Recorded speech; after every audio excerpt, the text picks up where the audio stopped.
Everybody.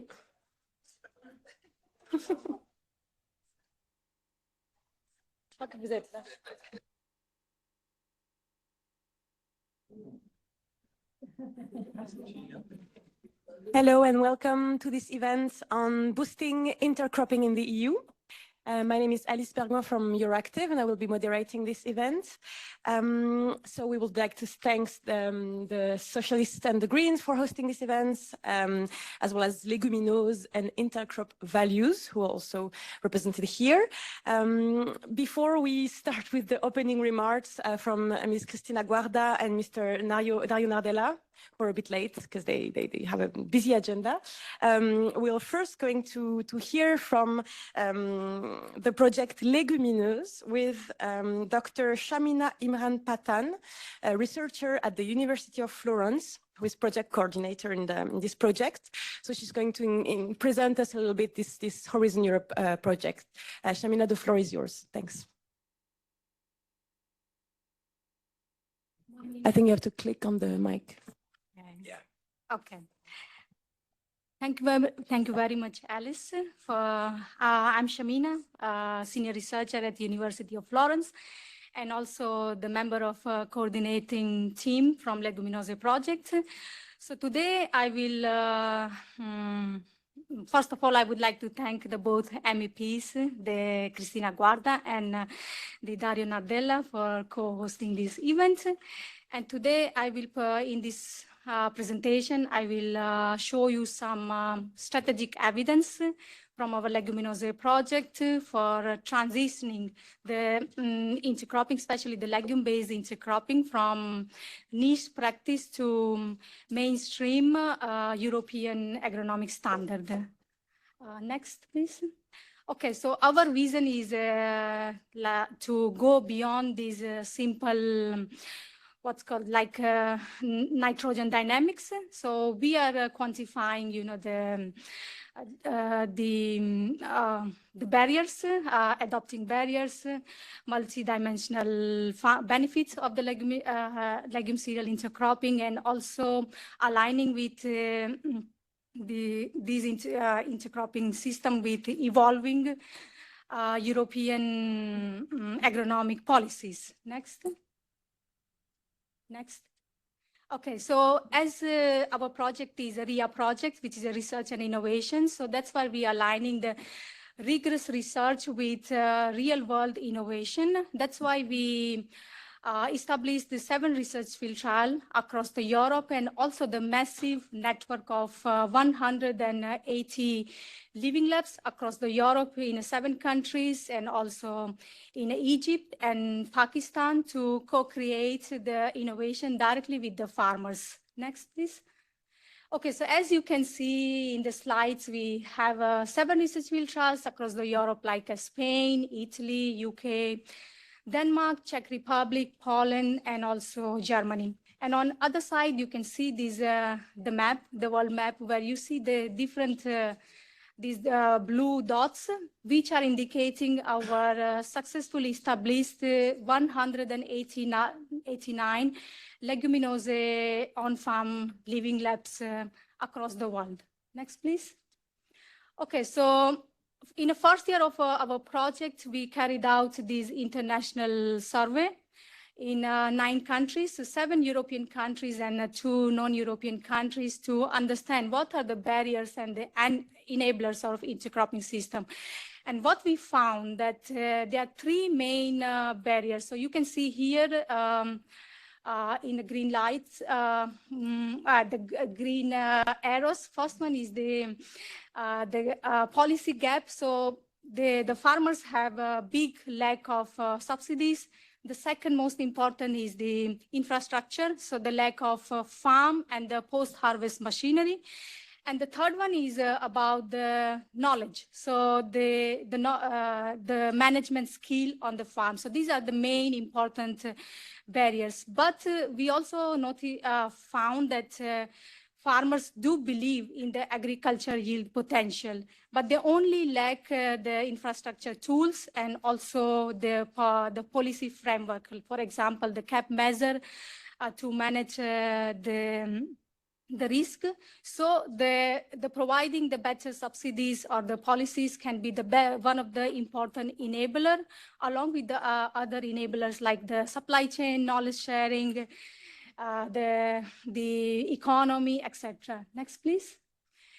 So I don't know you, but as a scientist, we know that the soil is, soil, especially the soil biology, is one of the main engine to perform the different ecosystem services. So that's why we have calculated the soil multifunctionality index. So in a simple word, if I want to say that this is the metrics which can measure the ability of soil to provide the different ecosystem services, for example, the carbon storage, plant productivity, the water regulation, etc., simultaneously.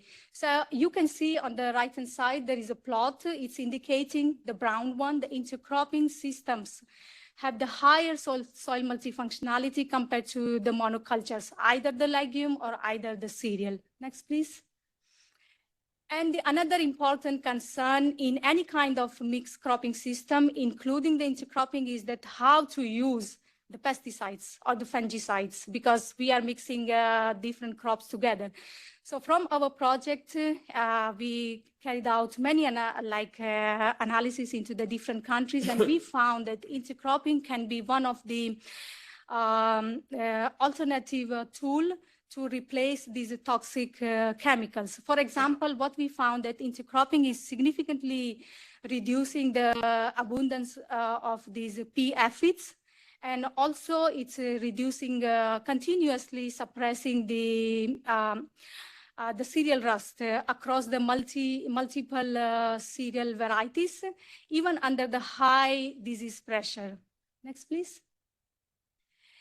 And in our this massive network of 189 living labs, you can see in these colorful bubble plots that we almost tested 45 different legume cereal intercropping mixtures. And also we tested different, the soil management practices, farm management practices, and also the intercropping system like the mixed cropping or the strip croppings, etc. And also we looked into where the end products, the intercrop end products are going.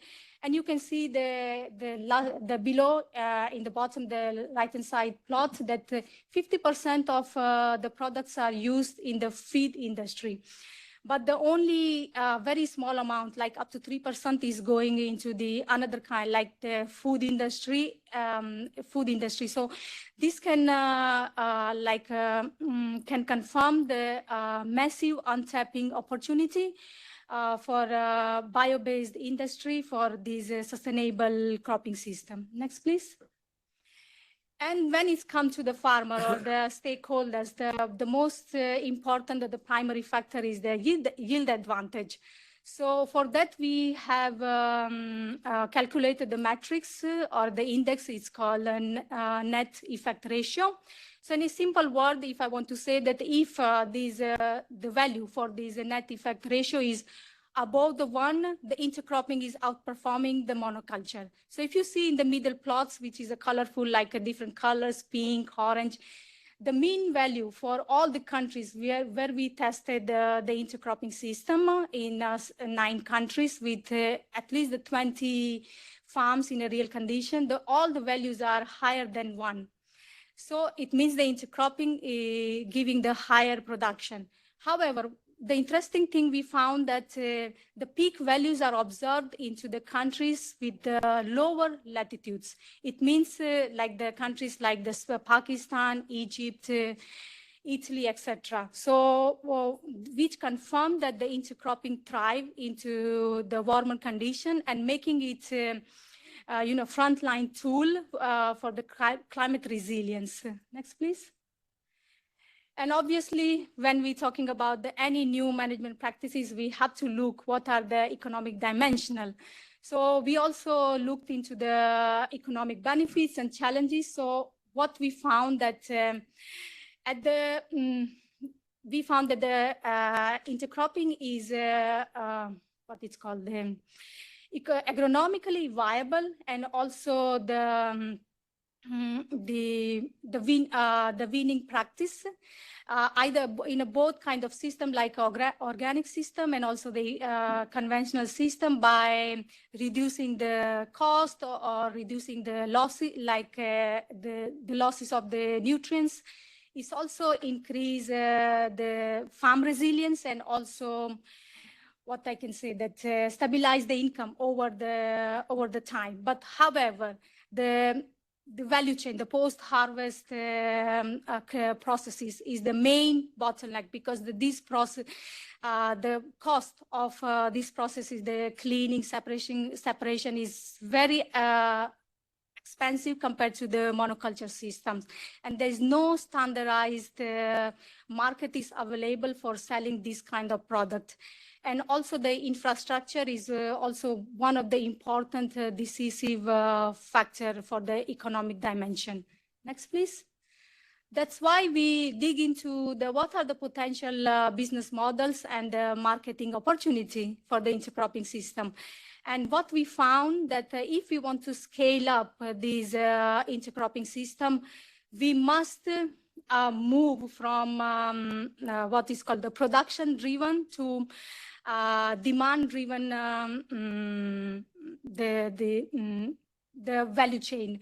And also, as I show you that up to 50% of the end products are going to the feed. So we need to like design the tailored intercrop mixture, which are suitable for the feed industry. And also we need, the immediate, the investment into the infrastructure for the post-harvest value chain. And also if we are able to standardize the quality of the end product, the market will follow the success of the agronomic system. Next, please. And then we also to assist the stakeholders, especially the farmers and also the researcher, we designed the tool Leguminose decision support system. Using this system, any user can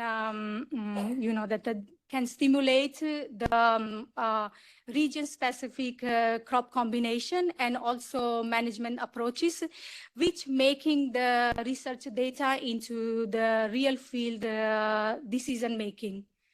Next, please. So from like very brief results, I could safely conclude that intercropping provide superior resilience, boost the soil health, and also ensure the economic stability. However, if you want to scale up the intercropping system, we must we need the urgent investment into the post-harvesting value chain, and also the supportive CAP policies. Next, please. So to end, I would like to thank all the Leguminose team, because without their work, because it's not only my work, I'm just presenting, because their active contribution to bringing these interesting results to the table. And I would like to thank all of you for listening. And the last thing I would like to mention that we are also looking forward to continue our intercropping work with our under the evaluation project, which is the legacy project of Leguminose project under the soil mission call. Thank you very much. Thank you. Thank you very much, Samina, for this great presentation. Remember that you can keep your questions in mind, because we have a Q&A session after the the panel discussion. Sorry. And before we go to the IntercropVALUES project, we'll hear from Clémence Fleuret from Farm Europe and Bolarka Bozogi from IFOAM Organics Europe, because I believe you have some policy recommendation to flag on the topic. So the floor is yours. Thanks. Thank you. So good morning, everybody. As said, my name is Clémence Fleuret. I'm a policy officer at Farm Europe. And so our presentation will tackle joint policy recommendation from both Leguminose and IntercropVALUES projects on how to boost intercropping. On how to boost intercropping in the EU, notably under the next CAP. So on this first slide, as you can see, is a bit of a context of the policy context. So intercropping aligns closely with the European Union strategic goals and also the current agri-food policy agenda. You've got notably the competitiveness compass, which under its second pillar, if I remember right, there is a vision for agriculture and food. So intercropping can fulfill these objectives by first reducing protein dependency. So by increasing the European production of grain legume while keeping at the same time our strategic autonomy on cereals, but also by increasing our food security and contributing to the decarbonization of agriculture through climate change mitigation. So in this presentation, we will explore and present a set of policy recommendations for the CAP post-27 in order to support intercropping.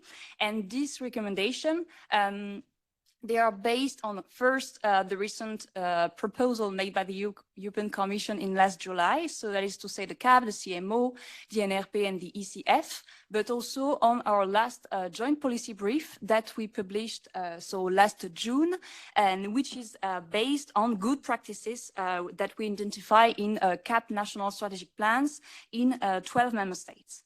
So on the next slide, you're going to see like all the recommendations we're going to tackle during this presentation. If we move on to the next one, we're going to focus on the first one, which is to set a coherent regulatory environment. So the post-27 CAP needs to implement the environmental and climate ambitions of the EU, while at the same time ensuring European agriculture competitiveness.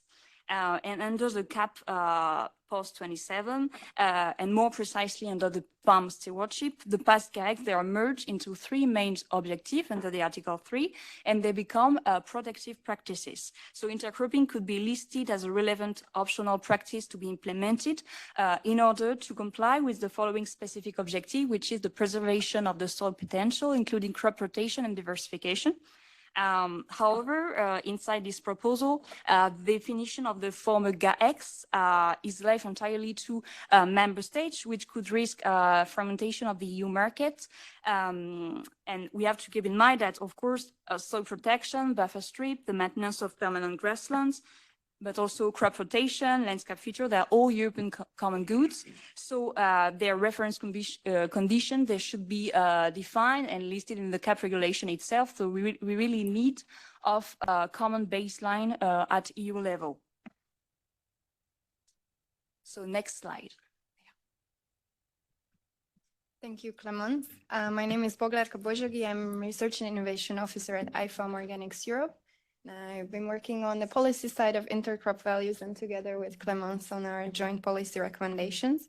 And when we were looking at the CAP intervention, specifically in the new proposal released last year, we identified two particular types of support that really lend themselves to rewarding and incentivizing intercropping. And that was the coupled income support and the agro-environmental and climate actions.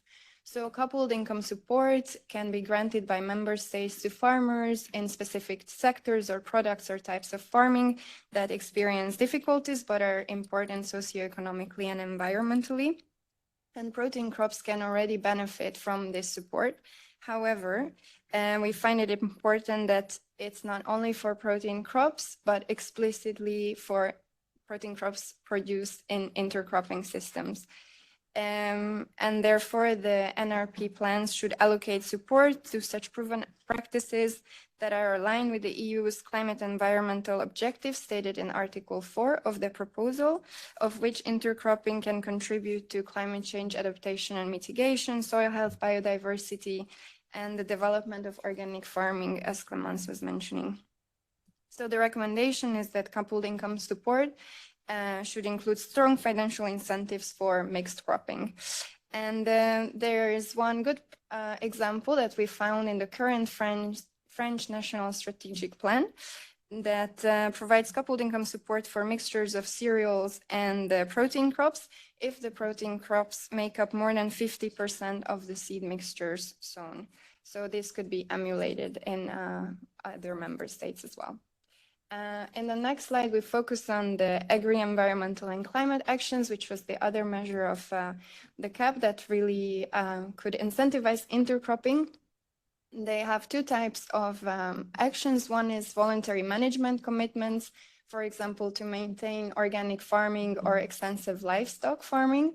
And the other one is voluntary transition towards these resilient production systems, for example, organic or extensive. And we particularly find the second one to be helpful to reward intercropping as a step towards conversion to organic. So maybe farmers can experiment with this practice and step by step take on more sustainable practices to become organic. And this, what you see on the slide, is a dual system that replaces the current eco schemes and agri-environmental measures. So it's a good opportunity to foster the sustainable transition of food systems. That's why member states should award higher financial support to farmers whose transition action plan includes the adaptation and continuous development of intercropping. Of course, we also advocate for significant support under both commitments to the maintenance and transition to organic farming, which means no backsliding in financial support going to organic farmers compared to the current CAP by ring fencing support for organic in the CAP and MFF. And overall interventions should embody a holistic whole farm approach. We see that this proposal has a few risks that maybe could still be amended in the negotiations. For example, that it grants full discretion in determining the level of per hectare support, which could limit the willingness of farmers to commit to these practices depending on the rewards that they get from member states. And moreover, while the eco schemes are fully funded by the EU, these actions are at the minimal national contribution of 30%. Which could lead to a decline in member states' motivation to implement them because there are a lot of competing priorities in the budget. So we think co-legislators should consider a fully cap-funded environmental scheme and ring-fence at least 25 or 30% of the payments to the green scheme of the cap in line with the current program. Next, stepping out of the farm gate, because a lot of the factors that foster but also hinder intercropping take place beyond the farm gate. Any policy needs to take a whole value chain approach to support intercropping. And there are a few opportunities in the new CAP that can elevate investment opportunities, particularly to facilitate growing, harvesting, processing, distributing, marketing, and consuming intercropping products. We know that cleaning and separating mixed crops remains challenging and requires specialized sorting machinery, which of course needs a big investment for the farmers and processors. And because of the residues that can stay in the final product, these always produce some special products that need to find their niche added value in markets. So this is why we propose that the Commission could adjust purity standards in the case of intercrop grains to allow for a small proportion of other crop species within the target crop. For example, allowing legumes in cereal grains with, of course, appropriate labeling for allergens. And this would allow for some innovative products such as legume-fortified baked goods or breads, pasta or beer, with the advantage of higher protein content without any impact on taste, sometimes even a positive impact on taste. And the CAP proposal offers an opportunity for such investments in Article 13, support for investment for farmers, which could incentivize not only equipment purchasing, particularly secondhand, but also sharing among farmers. So the equipment could be owned by a cooperative or association and shared as needed to bypass ownership cost. And here again, we found a good example in the Wallonia National Strategic Plan, where groups of farmers receive higher subsidies for shared machinery. And these cooperation schemes can be beneficial for farmers, groups or regions that want to experiment with intercropping and strengthen rural communities and farmers' negotiating position in the value chain. Next slide, please. So I'm going to move on to the next recommendation, which is to use CMO intervention to reward intercropping. So under the new CMO proposal, there is a creation of a distinct protein crop sector, which replaces the current dried fodder sector. And this distinct protein sector would oblige member states to recognize producer organization and also interbranch organization in the sector, thereby strengthening the value chain by giving them access to operational programs. The regulation also provides for the possibility to lay down marketing standards for protein crops in order to better inform consumer about the origin of the food about the origin of the food of the protein crops product that they purchase. And this could strengthen consumer education on how food is produced and empower like consumer to choose sustainable goods from diversified farming system. So, of course, this overture, they're welcomed. However, the new CMO regulations should also emphasize the practice of cultivation and prioritize funding for goods that are produced organically and by agroecological methods such as intercropping. Now, if we move on to the next slide. This recommendation is about the development, of course, of a comprehensive EU protein plan, which is expected by June or July 26. And the EU protein plan is supposed to address both supply and demand by creating a more self-sufficient and sustainable EU protein system, while at the same time diversifying imports. So the approach should be holistic, of course, analyzing the entire agri-food system, drawing on how to develop the attractiveness, the competitiveness, and the sustainability of the protein sector. And the strategy should center around sustainable production methods and practices, but also develop value chains and markets around species mixtures.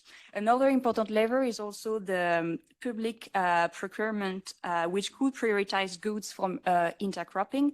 So indeed, green public procurement criteria could reward goods from intercropping with extra scores in tender processes. Moreover, for farmers, intercropping provides the opportunity for simultaneously fodder and food production, decoupling land use competition between this production system. So if supported in routes to markets, intercropping can threaten autonomy for animal feed production, but also and protein crop. And in this regard, the upcoming livestock strategy, which is expected by the beginning of July, should also reference intercropping with legumes as a relevant method for feed production, both fodder and grains, in order to reduce dependence on imported feed and also improve the sustainability, of course, of EU livestock systems. And our last recommendation is about strengthening knowledge and innovation, because education, peer-to-peer exchange, and advisory services play such an important role in encouraging farmers to intercrop, as they often gather most of their knowledge from peers and advisors. So there's a need for strengthening agroecological and organic advisory services and agricultural knowledge and innovation systems with deep and nuanced knowledge on intercropping and funding sources, who can give specialized advice adapted to the individual context. The CAP offers an opportunity to do this under Article 19, support for knowledge sharing and innovation in agriculture. This intervention is also not ring-fenced, so it depends on member state willingness, but it's mandatory this time, whereas in the current one, it's not mandatory. And we're also making this point in our recommendations for the new EU Organic Action Plan to focus on funding and strengthening advisory and AKIS. We're also advocating for further research and innovation funding for better understanding the different aspects of intercropping, and that we give some recommendations, specifically which aspects. And there are some other opportunities outside of the CAP to provide funding for this, such as the new proposals for the European Competitiveness Fund and Horizon Europe. So we mentioned a lot of different policy vehicles, and it's also important as a last point to mention that cohesion across all these agricultural, trade, research, innovation, and food policies will be essential to scale up intercropping and ensure a coherent EU-wide protein transition. So to conclude, if you only remember one thing, yes, it's very important to produce European protein crops, but please also take care of how these crops are produced and ensure that they are produced using sustainable practices such as intercropping. There are a lot of opportunities to support these practices, and while the current CAP does not explicitly mention, or very few national strategic plans explicitly mention it, there are a lot of opportunities for the EU and member states to incentivize this practice. And on the next slide, you will see all the sources that we've been presenting now. That is the policy brief that we wrote jointly last year. And we also just released 2 new policy briefs from the IntercropVALUES project, one about the links to organic and one on the protein transition. So you can find all 3 of them on the link at the QR code. And the LEGUMINOSE project will also have some new policy briefs after the summer. Thank you very much.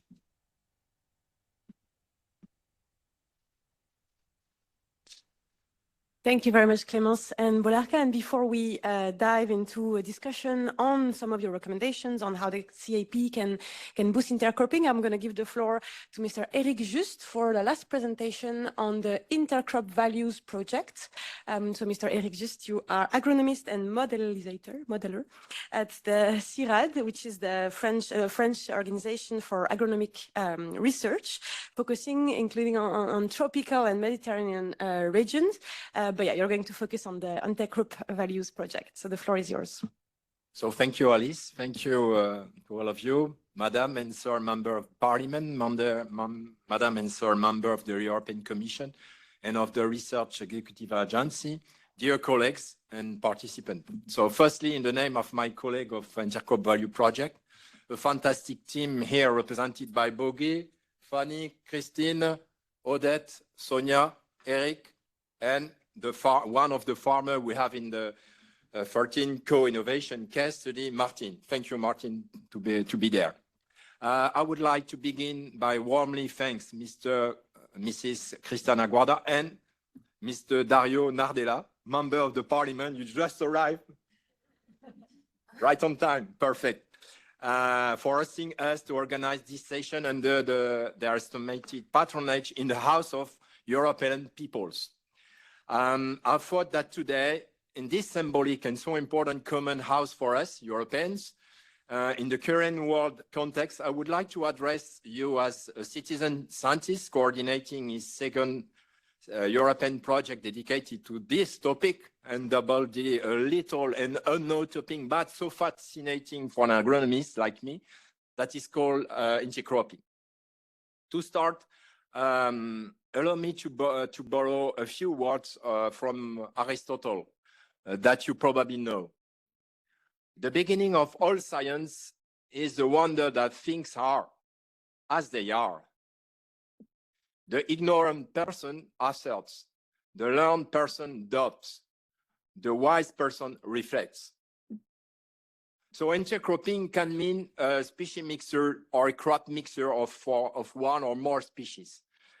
It is an ancient practice developed by the Incans in Latin America a long time ago, who call it milpa, or the Three Sisters, which combines maize, bean, and squash, grown as a very complementary species mixture for food production. They were autonomous using milpa. We explained the advantage of intercropping, what the 4C concept that we published a few years ago in the IntercropVALUES, in the Remix project that I was coordinating before. Why 4 Cs? C for complementarity in the resource use, as explained by Shamina. C for cooperation between species. C for minimizing competition between plants by diversifying abiotic resources niches. and C for compensation to overcome climatic damage and pest and disease attack, and then provide robustness and resilience in crop production. So the C4 concept allows us to analyze the performances of intercropping and also identify the best solution for crop mixture and their technical management for a given local pedoclimatic condition. Scientific work has been done over 4 decades by many teams and projects in Europe and also in other continents, I must say, and in particular by the colleague of LEGUMINOSE and IntercropVALUES project here, has widely demonstrated the relevance of intercropping, in particular the way in which intercropping can reduce the use of pesticides and synthetic nitrogen fertilizer, as mentioned by Shamina before. I will not bore you with details of all the scientific results we had accumulated from the 4 decades. Which support this. We have all learned that intercropping means more work for farmers, and Martin can tell us about that, an actor of the value chain, and it demands more intensive learning and education. This highlights the need to have a better return for farmers and actors of the value chain in all kinds of added value, including positive externalities and ecosystem services provided by intercropping. I must say, unfortunately, today in conventional agriculture, intercropping is really marginal for crops, except for pasture. Nevertheless, even in organic farming, where we have demonstrated how intercropping can increase both productivity and grain quality, providing increased also economic return for farmers, this old agronomic technique, but which remain modern, is not sufficiently developed in Europe, as the conventional value chain are reluctant to valorize the grain and other products of intercropping. I hope you can now understand that intercropping is a key for successful agroecological transition of European agriculture. Intercropping is one of the levers of agroecology, probably the most effective, to help us to redesign European cropping system based on an intensive biodiversity-based agriculture, providing ecosystem services in substitution to all chemical inputs we use from the Green Revolution.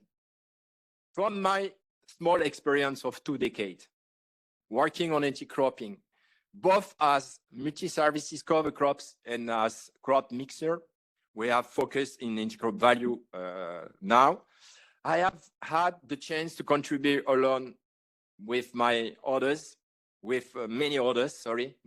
colleagues, to demonstrate all the benefits provided by intercropping.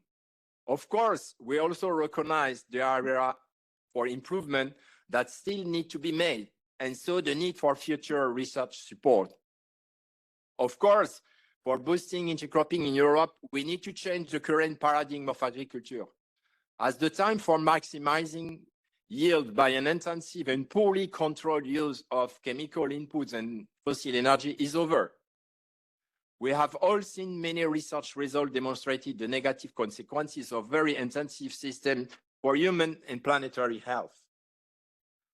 In addition, the current political crisis in the Middle East and its impact on the supply and price of synthetic nitrogen fertilizer show us that European agriculture cannot be allowed to continue to rely so heavily on imports. So we need viable alternatives, and using legumes has to be part of the solution, leguminose. And so grown cereal legume intercrop, a key of intercropping.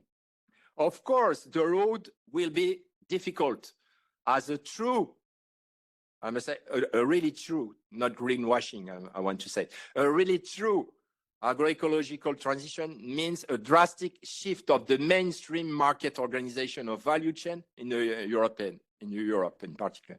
But this is urgently needed. This transition will probably take 1, 2, or perhaps even 3 decades. It doesn't matter, as we have highlighted many lockings across the value chain.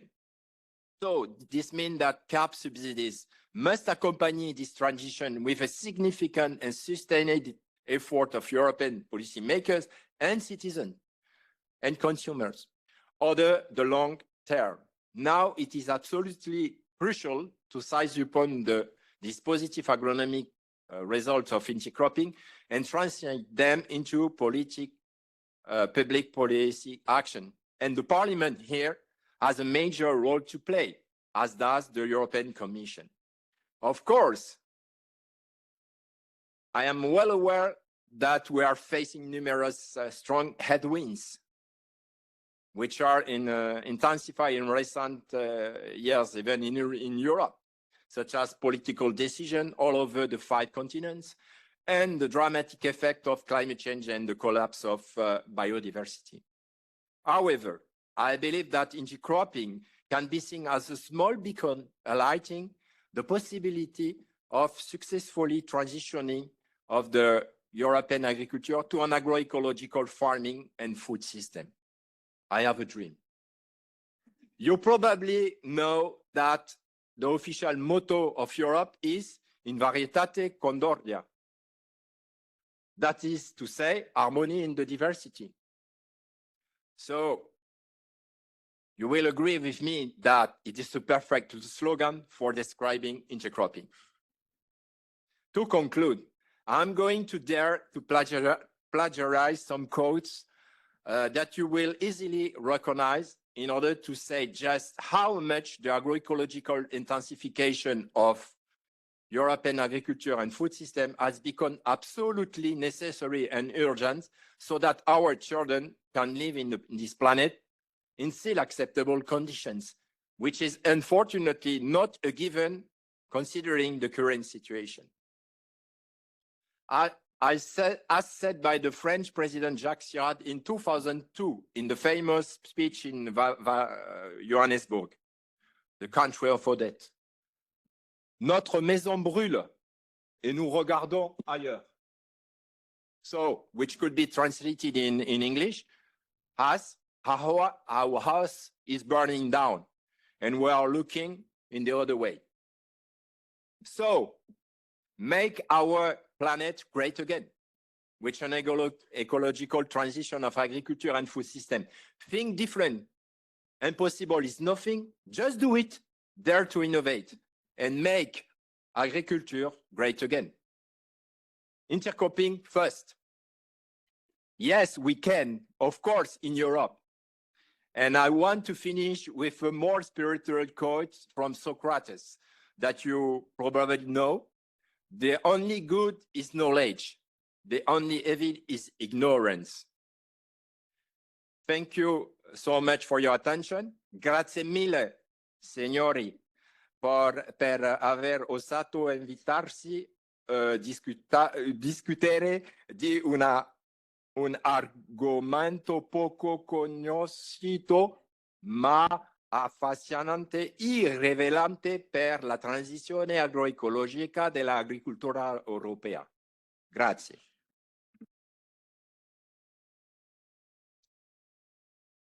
Wow. Thank you, Eric, for this refreshing presentation with the quotes from Socrates, Aristotle, and Jacques Chirac. That was surprising.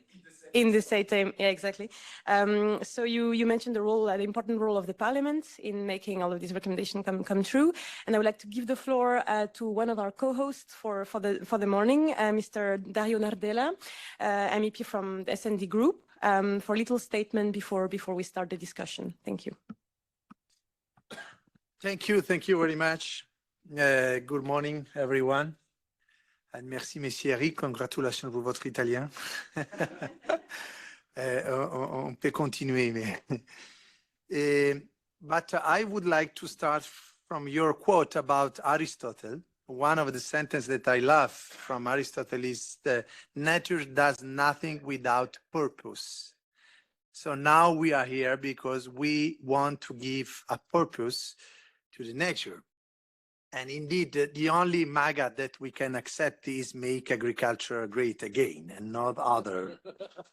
And First of all, I sincerely thank you, and especially my colleague Cristina Guarda is coming here. We already organized a lot of projects and we shared a lot of projects together. This is the result of genuine effort and a real commitment, and I'm glad we are co-hosting it here in the European Parliament. I apologize if I can't stay with you for all time because, you know, days in Brussels are very, in this ball are very committing.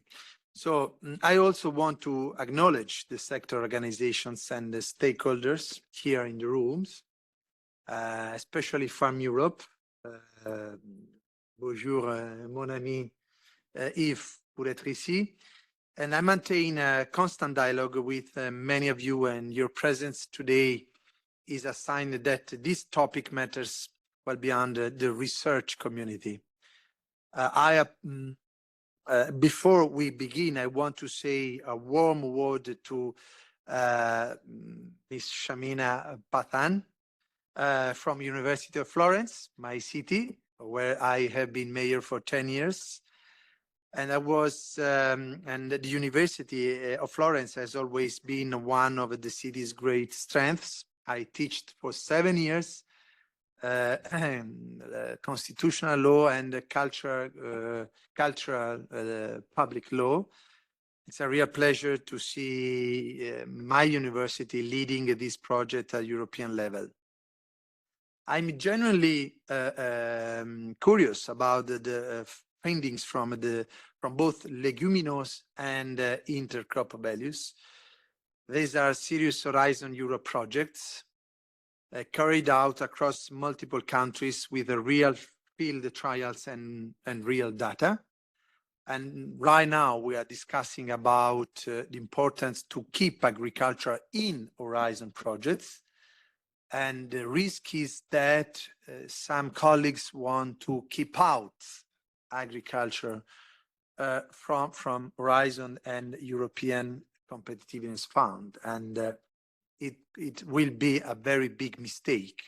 And we should avoid that, because I believe that agriculture is the oldest sector of economy where we can experiencing the most innovative projects. That's why we must keep together more integrated innovation, research, and agriculture. And this is one of your topics. This is one of your tasks.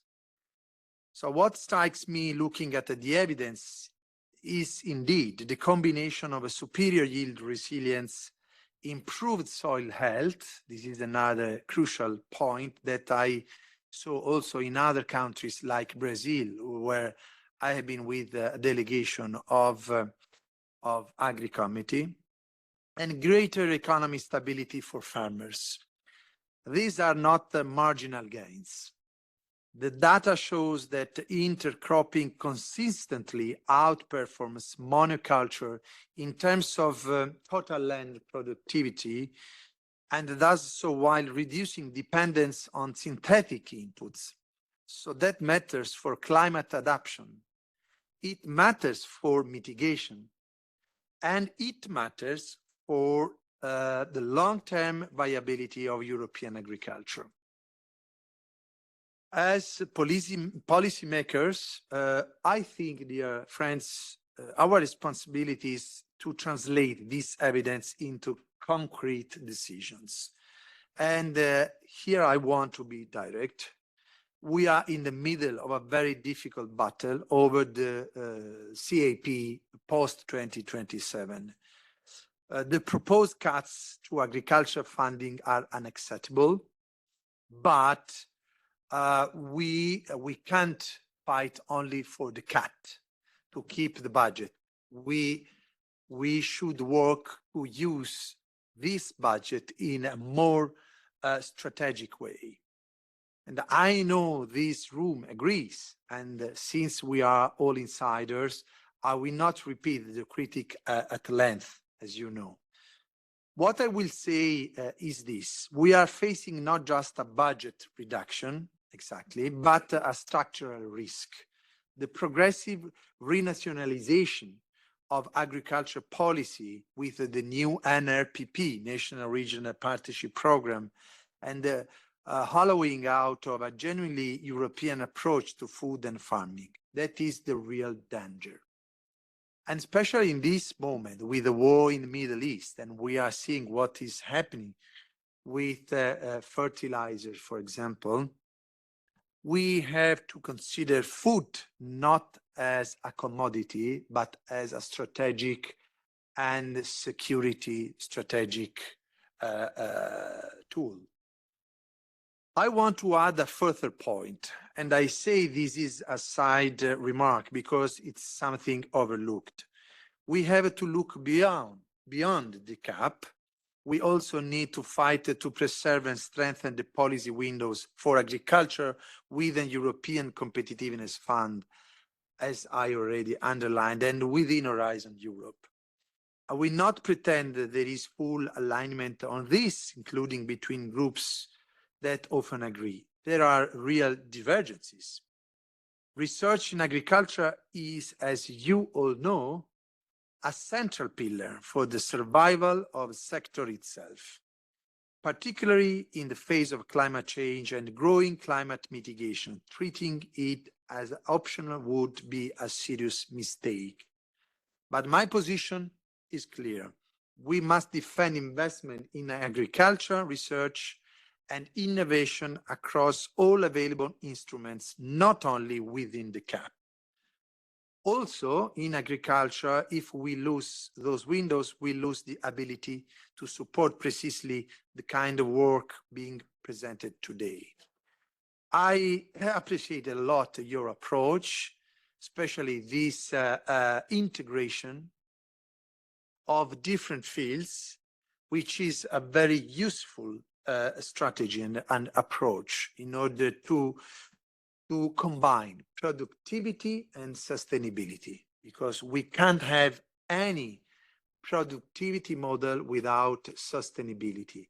And your idea, your project about intercrop values and sustainable agriculture are very, very interesting, and we MAPS have to adopt your vision in the new CAP and generally in the new European politics. So I look forward, even if briefly, to hearing your results. I intend to take your studies away with me, read them carefully, and bring them into our policy work, as I said. I now hand the floor to the other colleagues, and thank you again for involving me in this such exciting project and views. Thank you very much. Thank you very much. Now we are going to turn to the speakers, to the other speakers for the panel on how the next CAP, how we already mentioned, can encourage crop diversification and including intercropping. So first, I'm going to present the panelists. We'll have first Mr. Martin Delmas, who is a French farmer from the southwest of France and who is doing intercropping in practice. So we'll have some experience on the ground. Then Mr. Eric Matisse from the KU Leuven and Norman Gensch from the Leibniz University. So two researchers who will bring a bit the dimension of research and why is it working or not. And finally, we'll have two representatives of the European Commission. Thank you so much for giving us a bit of your time. Mr. Emmanuel Petel, Environmental Policy Coordinator at DG Agri, and Ms. Elsa Laval, Deputy Head of Unit at DG Agri as well. I'm going to first ask a first round of questions. Let's try maybe to be a bit concise because we are running a bit after, we're a bit short on time, so we can keep the conversation flowing. First, Mr. Martin Delmas, can you share your practical experience with intercropping? What did it require in terms of investments and skills? And what results have you seen? Maybe also, did it change the economics of your farm? Can you share a bit your practical experience? Thanks. Okay, thank you. So we are farming in southwest of France on 140 hectares in organic farming. So we have a long time experience on some intercrop and more recent on others. We have good results on intercropping fava beans and wheat, which allow us to get seeds for our green manure. Because we have low fertility soil, we try to do inter-season crop to enrich the soil.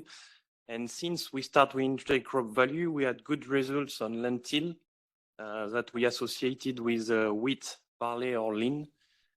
We have some preferences where wheat is very hard to sort. Barley is very good, and we have an outcome, a good economic outcome for it. And lean, we have difficulties on the agronomical side. So we always think the intercrop with the tool and the difficulties we encounter. And thanks to IntercropVALUE, we had some support on that. The investment that it needed for us, we did some choice. We are autonomous on sorting. We are very well equipped on sorting. So we have from the simple sorter to the optical sorter on the farm. We did this choice, and that allows us to sort all of the mix we do.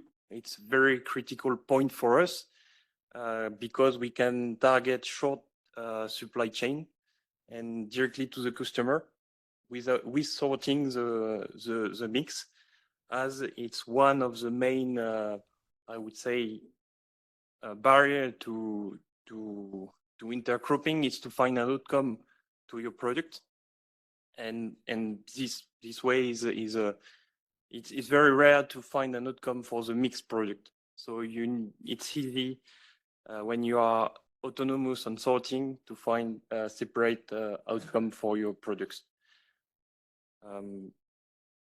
The other question was on the, I think, on the yield, maybe. Sorry, the results that you've seen, but also, yeah, how it changed the economics of your farm, because we were discussing as well about how it can be an economic advantage or not, but you were also mentioning problem with demand. So how does it work? Yeah. So on the economic side, it's not a direct income increase, as we don't observe increase in yield. It's more we are less dependent on nitrogen source as on organic farming. Yes, external input. We are able to with intercropping, we have a better previous culture, preceding crops that will enrich the soil for the next culture, or I would say free. We have better weed control. That's very true on lentil. Better crop height for some very tricky harvesting part of the lentil as well. And on the economics, it's really we see not an increase or a decrease of yield, but a better year-to-year stability in yield, and that's very interesting for us, as we hardly have a vision over 1 year in economics in agriculture, and this brings stability we expect, or a better stability, as the weather always play with it, but it has less impact on it for us. And I think in cost, the other cost that is very important for farmers and is always overlooked is the time we spend. We spend a lot more time, and we usually don't count this time in farming, but that's a drawback. Thank you so much for this honest return on experience that you shared. Now I'm going to turn to the researchers here at the table with us. So you heard Martin presenting the impact of his practice on better height for his crops, better stability over the long term, but not necessarily increasing yields. Can you explain to us both Eric and Norman, how you prefer. How does intercropping work in practice? How can it improve the health of the soil, biodiversity, reduce, as Martin said, the need for inputs, but also explain some of the limitations that we saw? Please feel free to share the answer as you wish. Yeah, thank you. And many things we have heard already. The advantages of the intercropping is actually in the different functionality of the plants you mix together.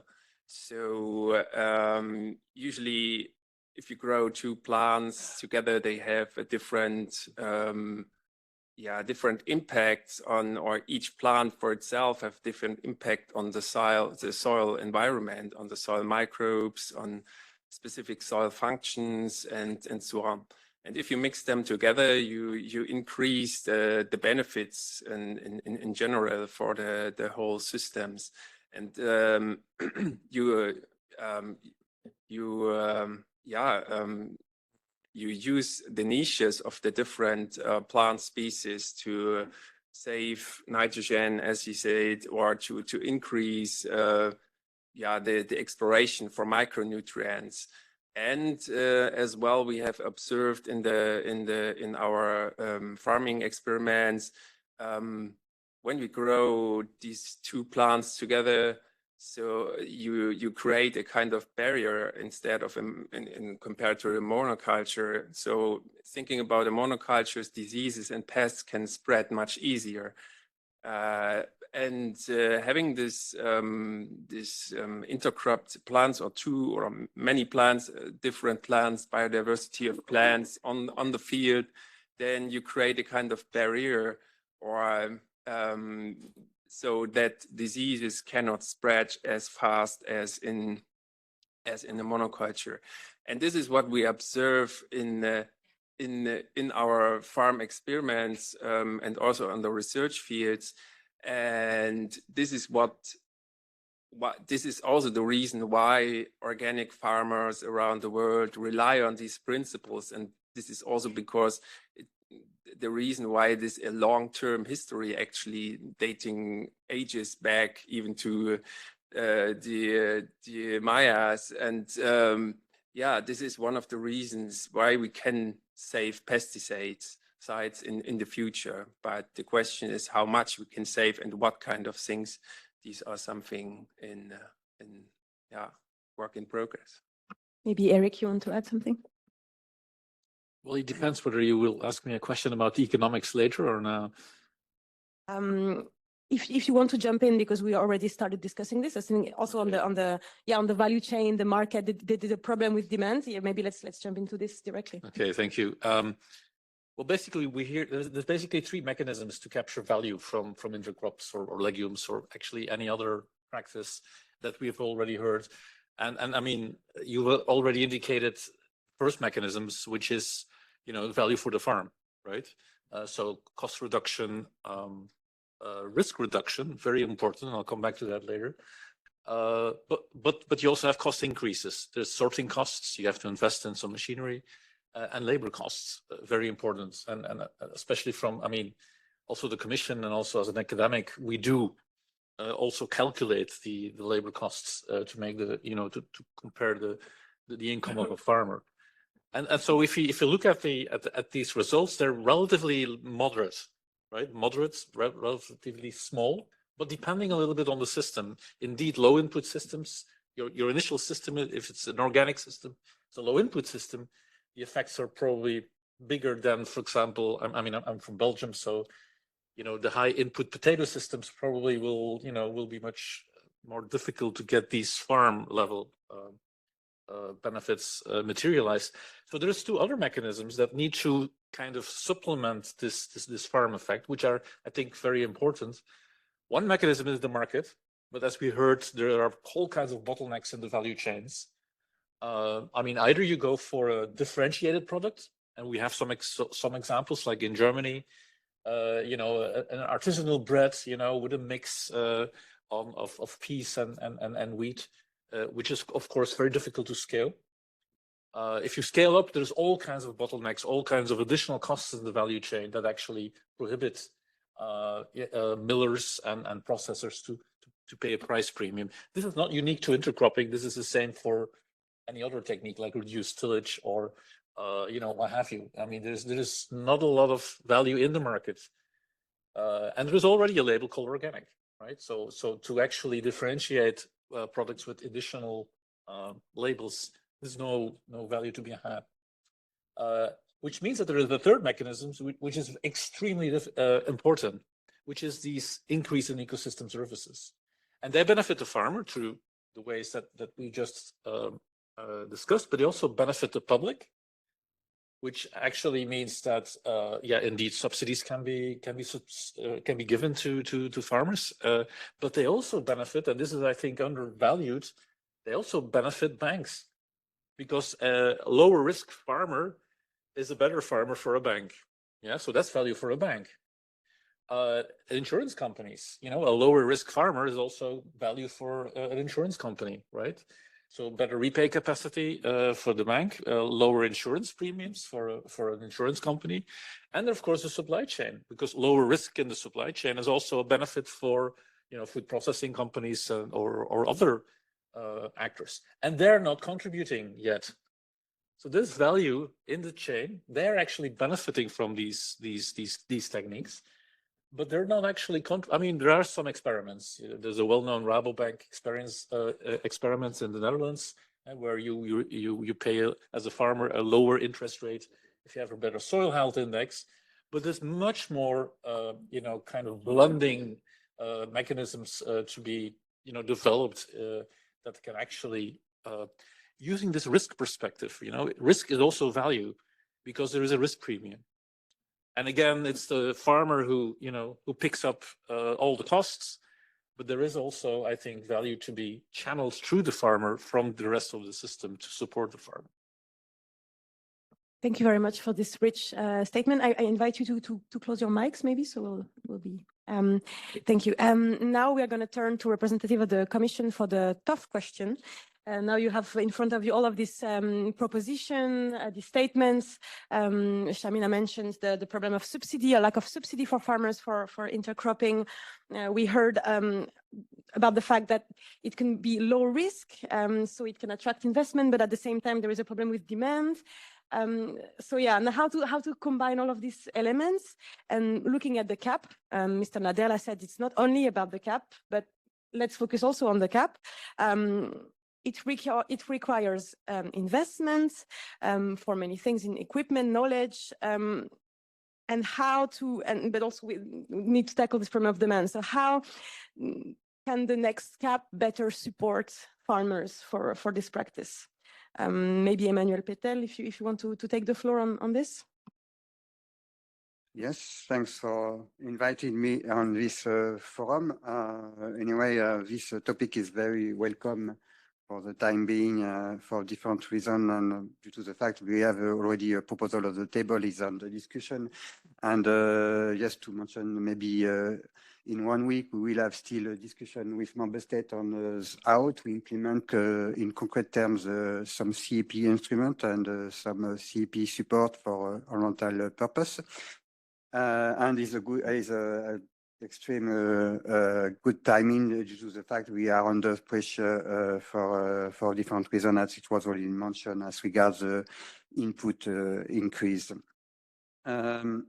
Now, I'm very impressed by the work and by the work done by some research project, and for us it's important to have to finance some project, and I'm involved with some colleagues in a soil mission, and I know sometimes the list of the project and the topic to be addressed inside of this soil mission, but it's important to have a good dissemination of the result, and here is a good example as you show, because you make a dissemination but at a political level at the same time, and it's very important. And I congratulate as well the work done by Clémence and sorry for the pronunciation of Clarka, because you go in very far in detail, and you try to see what is the potential inside of the future CAP. in whatever the discussion on the budget, and I see is a key sensitive issue, but I am more at technical level, and indeed there is still in our CP different tools, and this tool will be still be used by member state. And we refer a lot on knowledge sharing. And for me, there is already lots of work done, but we can continue. And I will point out on European Innovation Partnership, because before coming here, I saw in our CEP network, we have already promoted some focus group. And there is a focus group, maybe in 24, but crop association, including milpa and protein crop. And I think it was a good achievement. And there is as well another focus group on production and protein crop on the climate change. But just to show there is already something on the table. And as soon as there is a focus group, we expect to have an operational group. Operational groups, that mean member states have the possibility to support some operational group on the ground and to go further step and to discuss with the farmer. But we are still in this logic, and in CEP, there will be still more or less the same article as it was already indicated. And for me, it's important. And I understand we need to continue on research. And there is a good avocation here.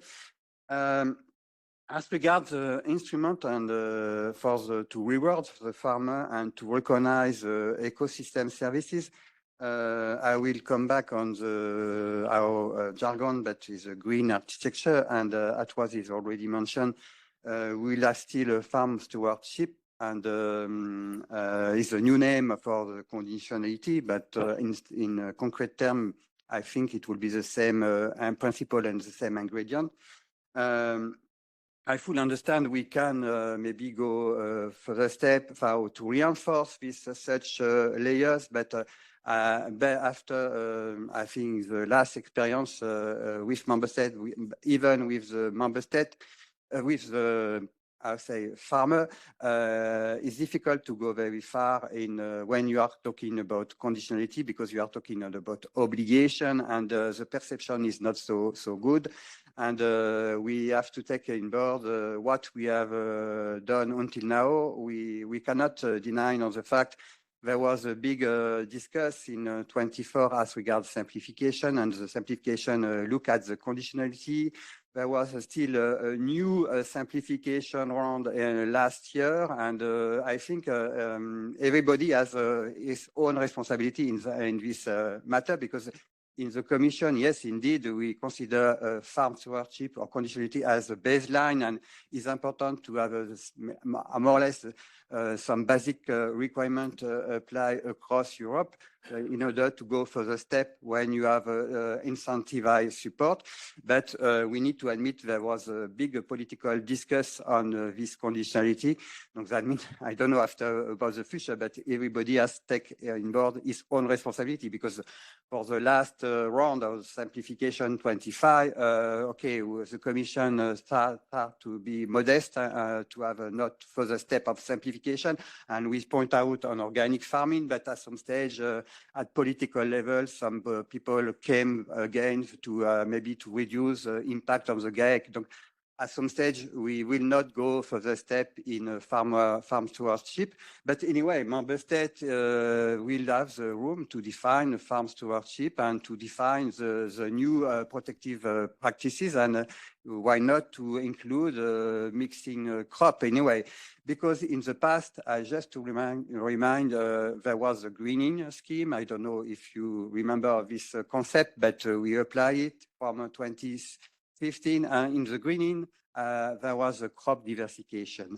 And if we go in the detail, in a crop diversification, there was a rule, and we have already taken account mixed crops. And even it was not so easy for member states to control, but there was a regulation to define what is a mixed crop. But it was a precedent, but I assume it will be difficult to come again with some new implemented act in this context. No, just to mention that, but anyway, we in our CEP, we want to promote again incentivized system, and as you mentioned, there will be on the Article 10 on the new regulation some possibility to continue in the same way as eco scheme or agro-natal commitment. But we have a transition payment, and maybe there is some opportunity in this context. But in fact, yes, I don't know if there is some question on this system, but maybe I can let you to raise some question because we will continue the discussion. Don't worry. Maybe I can turn to Ms. Laval as well. So we were discussing about the more flexibility for member state in this proposal from the Commission, with still some basic requirements on but actually no, the basic requirement left to member state for environmental practices. It's always the same question, but how to avoid the risk of fragmentation, and how to avoid as well that maybe the sustainability intervention will suffer from funding cuts. So maybe, or I saw also that you took many notes. Maybe you want to come back on one of the intervention of some of the speakers. But yeah, maybe this first usual question, but how to strike the right balance between the two. May I continue in this item anyway? Yes. In fact, we will have a dialogue with member states on how to design the future CEP, even it would be at a global term in a national, regional partnership, and I know is a challenge. But just to consider today where we are in recommendation for member state. I mean, we discuss member state by member state, and we try to analyze the situation by some factual indicators. And in this context, is very broad indicators, but we underline the fact there is some issue as regards soil, for example. We mentioned soil health, and there is some indicator on soil health, on the pesticide use, or some pollution on nitrate, but just to give an example. But at some stage, we need to consider the broader context, and CEP is not alone. And we are, in fact, at the Commission level, there is other EU strategy, and there is a climate resilience and climate adaptation. There will be oncoming strategy, and I think we should, in line with, address some issue in this context. We are working as well with DG Climat on climate mitigation, and there will be a new scheme on carbon farming. Just to say, we need to be consistent with other, at the Commission level, with other initiatives around the CEP. It's important to underline that. And as was already mentioned, there is a context, and I don't know after how will be the reaction in member state. But you mentioned the booming price on input, and we are aware about the climate change and the extreme weather conditions. I mean, at some stage, member states need to consider all these aspects. But in our CEP, there is, as it was already mentioned, there is a priority area to be addressed in line with the greening architecture. And it was already mentioned, there is a climate adaptation, climate mitigation, there is a water issue, and there is a soil health. I mean, we need to consider that, and we say today is an obligation for member state. I don't know, it will stay in the regulation, but today is an obligation.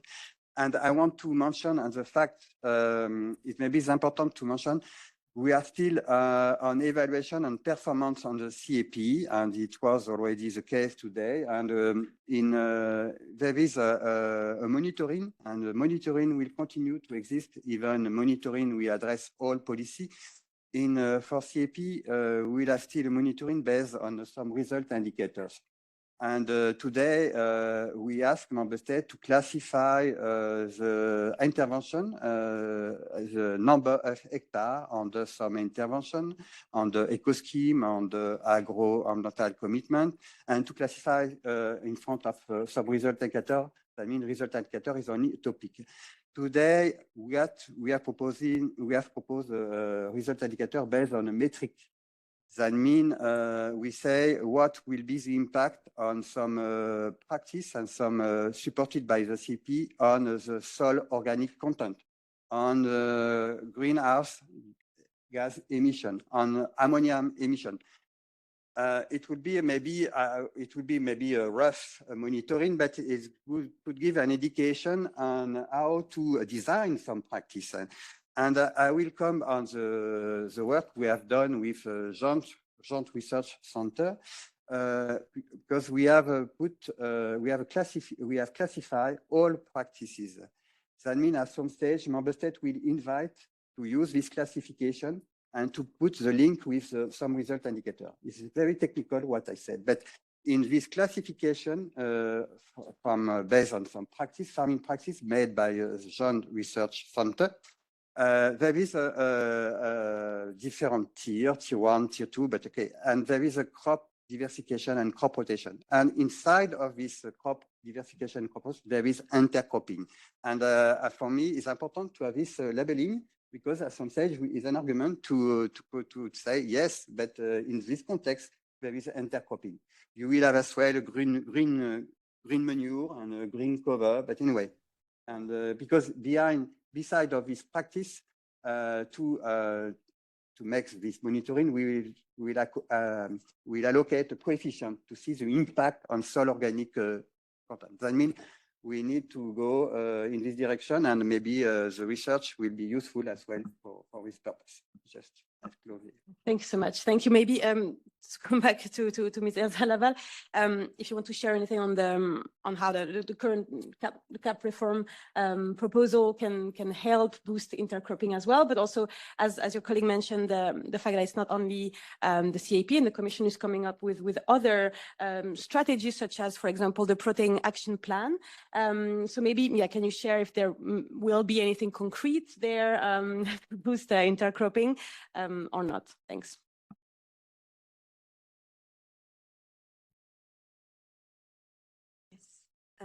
Good morning to all, and thank you very much for this opportunity to listen to these very interesting presentations.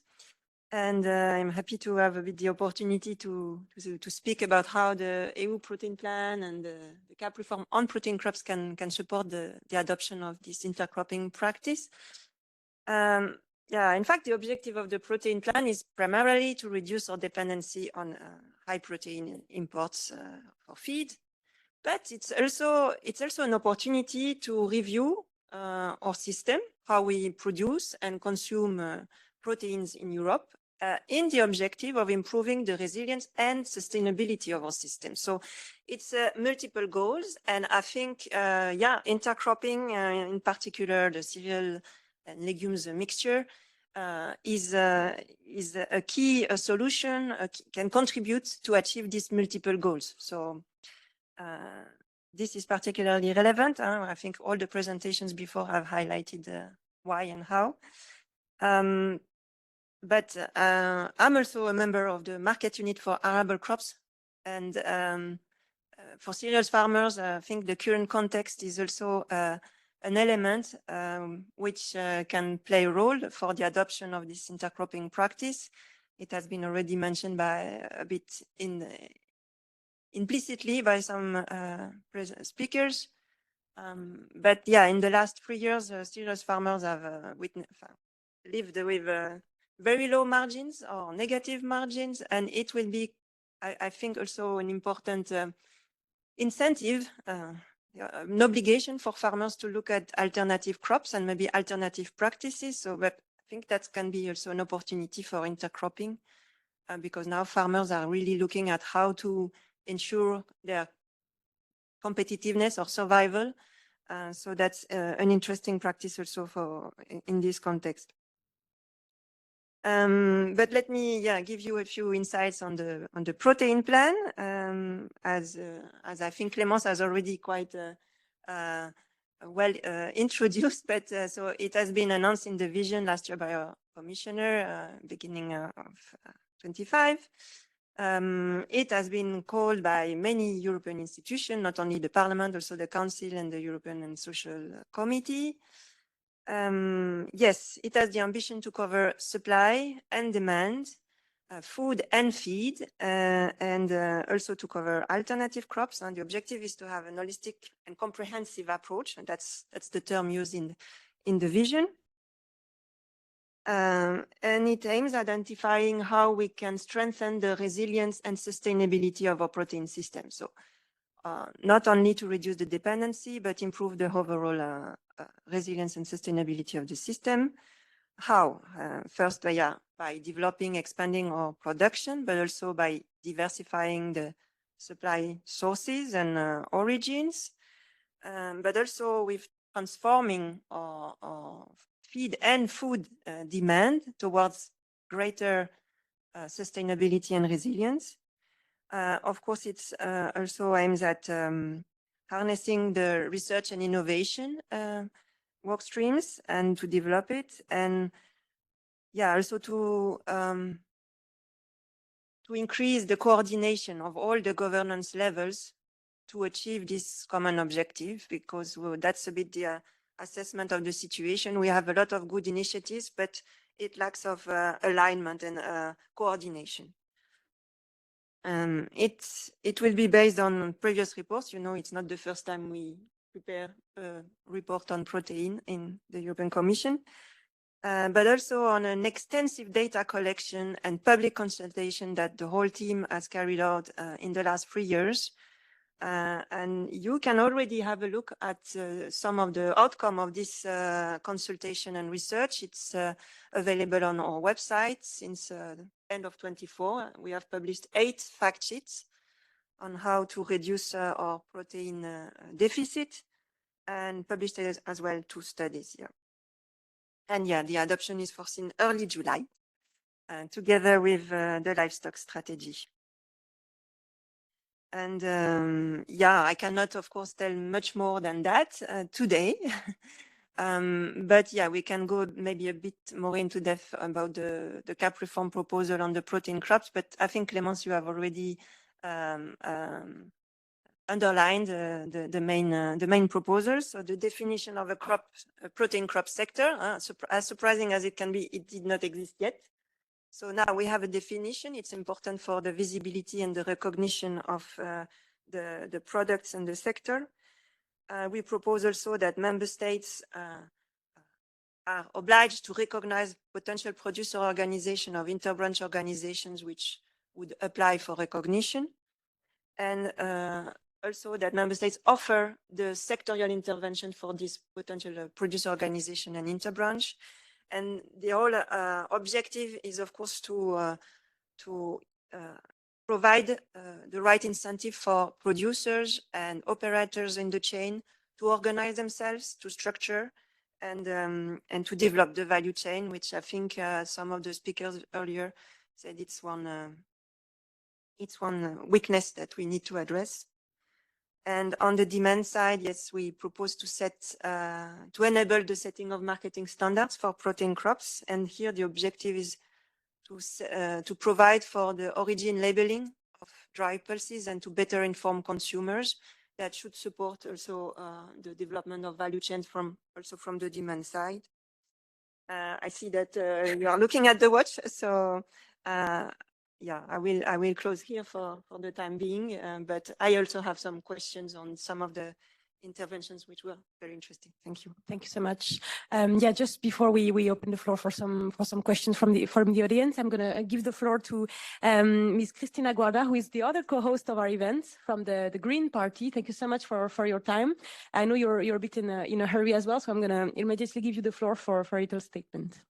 I thank you very much, and I thank you all very much. I'm Cristina Guarda, an Italian MEP from Veneto regions on the northeast part, and I'm also a farmer, so I really appreciate this kind of meeting because I feel the necessity to share knowledge with my colleagues, because when you enter in a committee, before when I was a regional council, I felt so more this difference. I'm feeling the lack of information, of knowledge, and these kind of moments together of sharing knowledge is something that I feel really, really precious for all of us in order to understand concretely why this kind of choices and votes and proposal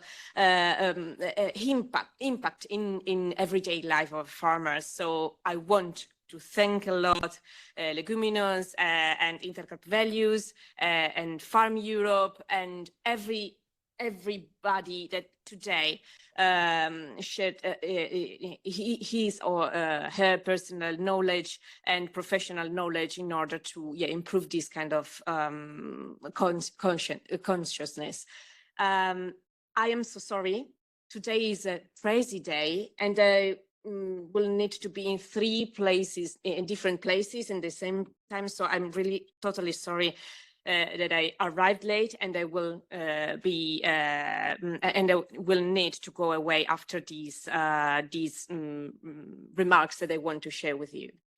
So we have been talking about crop diversification, legumes, intercropping for decades, and yet if we look at our fields across Europe, we are still largely in the same place.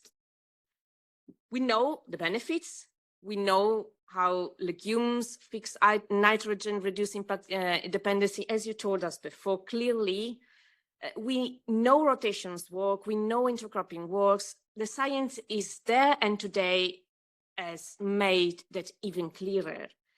And yet adoption remains marginal. The barriers are obviously technical, economical, cultural, and market-related, as you presented very clearly. So I would like to share my thought between this theme and the mean in practice for the CAP. I read your briefing, and you mentioned it here today. We are talking of the GAEX, but they don't exist anymore. And it's all about incentives. And I completely agree about this kind of approach, but we need to make sure that we have a well-defined budget for agro-environmental actions in order to be these incentives useful for people. We need to force member states to program the intervention. So let's make sure this is 100% funded by the EU budget and that member states don't have to co-finance. Otherwise, we are going to risk an uneven adoption and the incentives logic falls apart. Then let's make sure there's money for knowledge and innovation services, which is currently not the case since ACIS is out of the ring fencing. So this is what I wanted to put on the table. But we need also to think beyond the farm gate. Intercropping faces barriers not just in the field, but across the value chain. Setting up processing facilities to separate mixed harvests, investing in shared machinery, building producers' organization that gives farmers negotiation power, this is where we need the right combination of investments. And we need, obviously, the CMO. And this is actually what I want to pursue through the CMO, on which I will work as shadow rapporteur for my group, aggregating supply, retaining value at the farm level, and finally, building the local and regional food and feed chains that make this system economically valuable. We are talking about intercropping, but the truth is that we are answering a primary strategic question for European agriculture. If we want to reduce our dependency on feed imports, on fertilizers imports, on inputs that makes our farmers vulnerable, we need to invest in protein crops. And we need to invest in producers' organization, in primary processing infrastructure, in short supply chains, because the agronomic practices and the market structures must move together. One without the other will not be enough. So I hope we are going to continue to work in this way. I really thank you for this new connection that I can obviously also take care of in the future while we are discussing the CMO. But I ask you, please go to every MEP that is involved in this discussion. talk with the others, talk with the member states, please, because we need to make people aware about the value and about the quality of the results that we can achieve through these type of investments. Thank you very much. Thank you very much, Ms. Guarda, for your time and for your insight. I'm going to open the floor now for a question. I see Mr. Eric Just already has a question. Thanks. Yes, grazie mille, signore Cristina Guardia, per aver osato invitarsi a discutere di un argomento poco conosciuto, ma efficiente e rilevante per la transizione agroecologica della agricoltura europea. Grazie mille. There is an elephant in the room because we talk about adjusting techniques. We are doing that since the Second World War. The problem is to shift the paradigm of agriculture in Europe. The problem is think different or think differently. So why? Because we are always looking at volumes, gross margin. But the key problem is to have net margin for farmers and across value chain. Net, not gross. We need also to have a sustainable farming that allow us not to have the planet completely, I must say, polluted.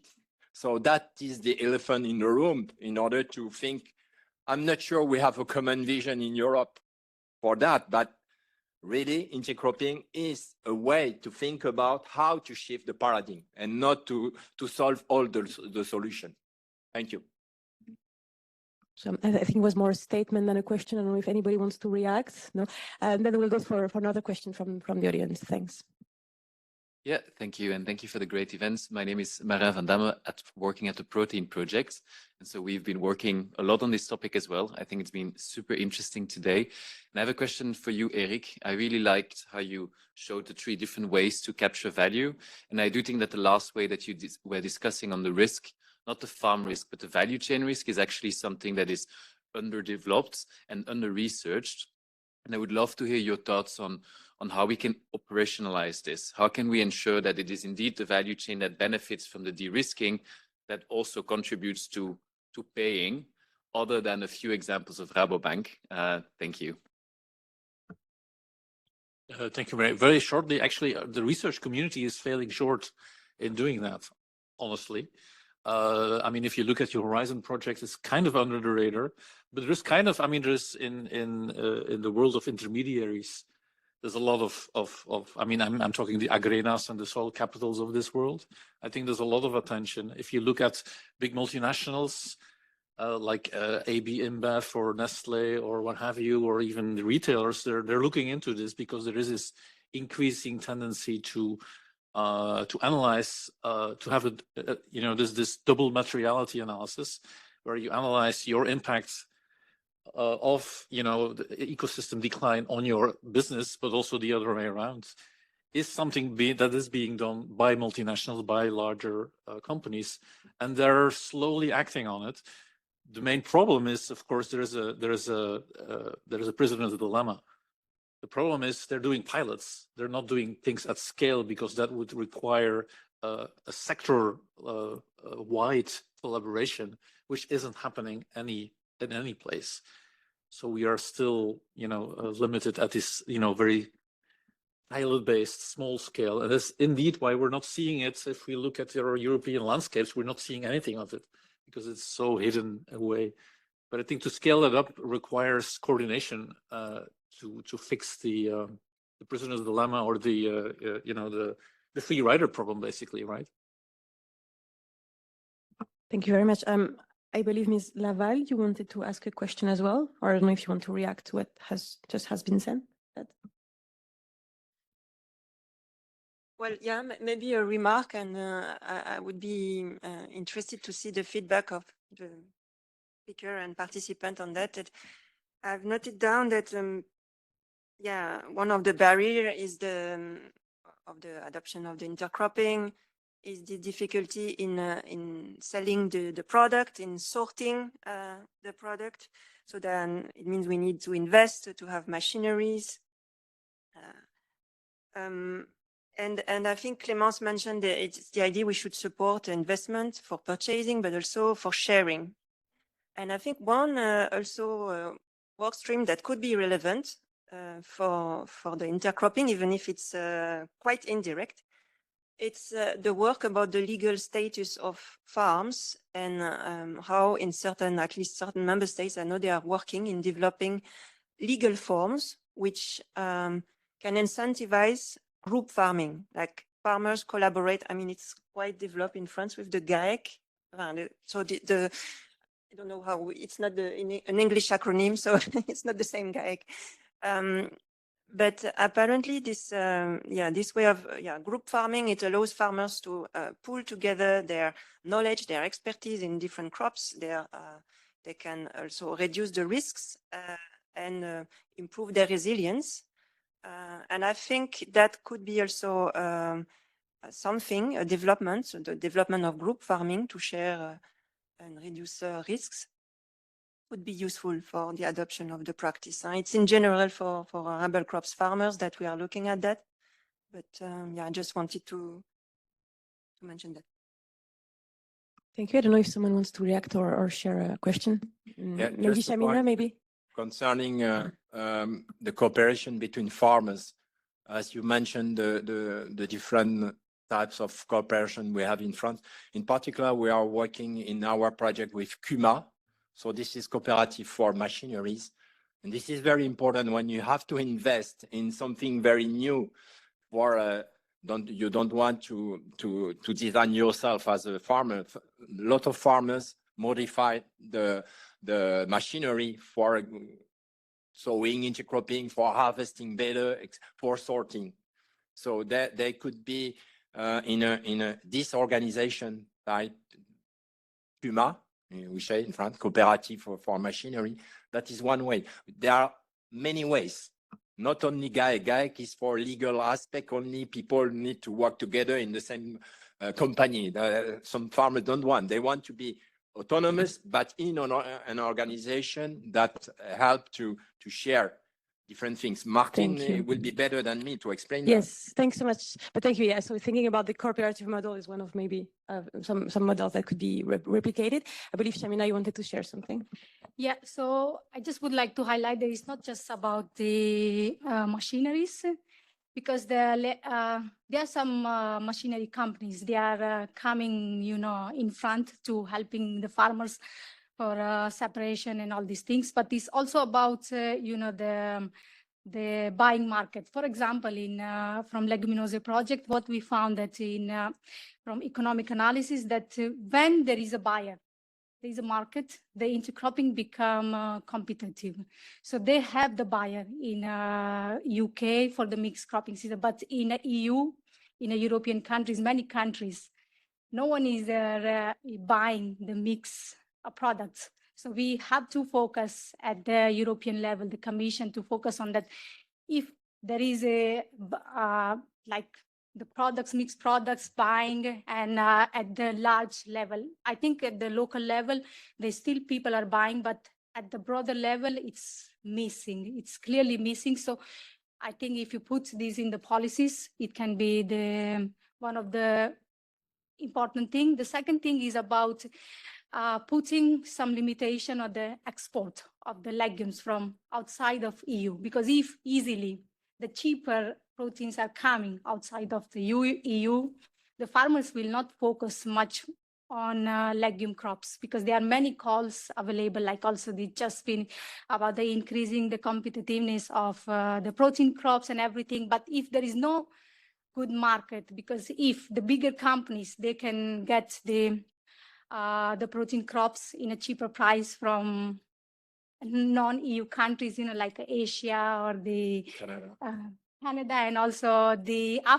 North Africa. So we have to, at certain level, you have to put the limit as the EU Commission. So it will increase, the necessity within the European market and also for the farmers, I think. Thank you very much. Before we go to the concluding remarks, maybe Norman from Leibniz University or Martin want to share something, since you came from far away. So maybe you want to have the last word. Yeah, thank you. Maybe before we think about investments and expensive investments in machinery to separate all the things, we should also think what kind of market we have. Actually, if we look on the total market of cereal production, then 60% of all cereals are produced for fodder production. And the mixed seeds that are from intercrops don't need to be necessarily separated, because what happens on farm, they buy protein crops and mix them to the cereals to fulfill the diets of the animals. So the larger market actually is the fodder production. And for these crops don't need to be separated. So this is so the food market is only 20%, I guess. So this is what our data shown. So I think supporting the farmers with the knowledge and saying, okay, you can grow your own food on your own land and don't need to separate it expensively, but you need to do an analysis and test how it fits to the diet. And this is something the research in the future we need to do is on how the intercrops is doing in the further in the diets of the animal production. Thanks. Thank you very much. Thank you very much for the rich conversation. We'll now go for the closing remarks with Mr. Francisco Castro Alves from the European Commission as well. Yes, the floor is yours. Thanks so much. Thank you very much, and still good morning to everyone. I'm Francisco. I'm the policy officer in the unit Research and Innovation. So I follow these two projects from the European Commission side. I will give very quickly some concluding remarks. I predicted that discussion will be very interesting and there wouldn't be that much time left. So first, a word of gratitude to the MEPs. They are not here, but for hosting the event, it's a very important role of supporting and bridging European research innovation with EU policy. And another word of gratitude to the projects that came all the way to Brussels to present and discuss their results with the policymakers. I would like to emphasize that the European, the EU-funded research innovation projects fulfill three key aspects. First, scientific advancement, promote basic and blue sky research to challenge the boundaries of the knowledge that we have, and build new knowledge on existing and new subjects. Second, business integration, applied research and higher technology readiness levels may lead to commercial applications of findings, such as new products and practices. And last but not least, what we are doing here today, feedback to policy. So scientific evidence is essential to design informed and coherent policies that support and reinforce the political priorities. And yet, as we saw today, with results collected from hundreds of field trials. Now, coming back to the topic of today, intercropping, and trying to resume the discussion that was held. We heard at farm level, we have barriers hindering the adoption of intercropping, such as operations, such as the existence of buyers and market for mixed mixtures, but also our requirements in terms of machinery, financial investments, time and skills. At research level, we heard how intercropping has a positive impact on soil health, biodiversity, economic stability, pest and disease control, and reducing chemical inputs.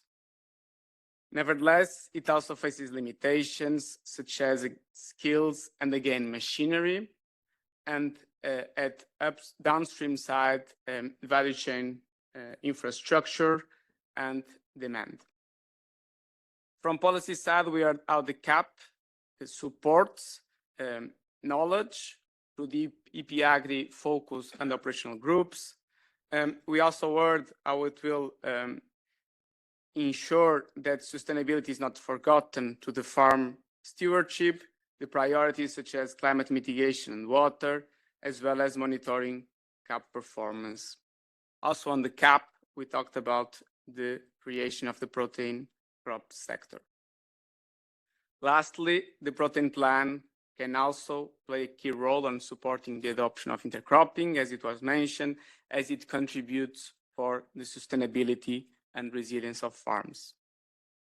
To conclude, at this critical timing for European agriculture and European farmers, not only having to deal with changes and the impacts of climate change, but now also with the lack or high prices of fertilizers, crop diversification to intercropping, considering all the existing challenges and limitations, is already a pathway to support the solution. The research presented and discussed today is already very relevant for farm systems, as well as very timely for policy discussions, it was mentioned.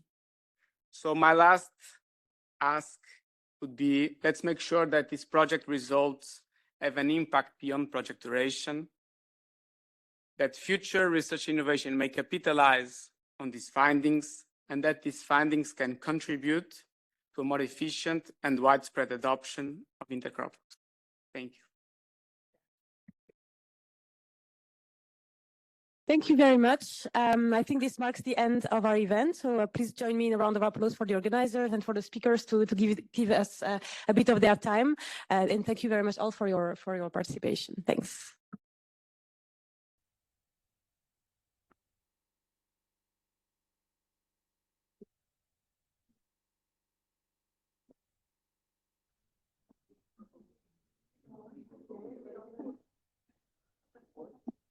So, excuse me, everyone. We just want to do a group photo, maybe. I don't know where we can find a space, either in the middle, maybe, to put everyone, and then in the background, the two roll-ups.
Ouais,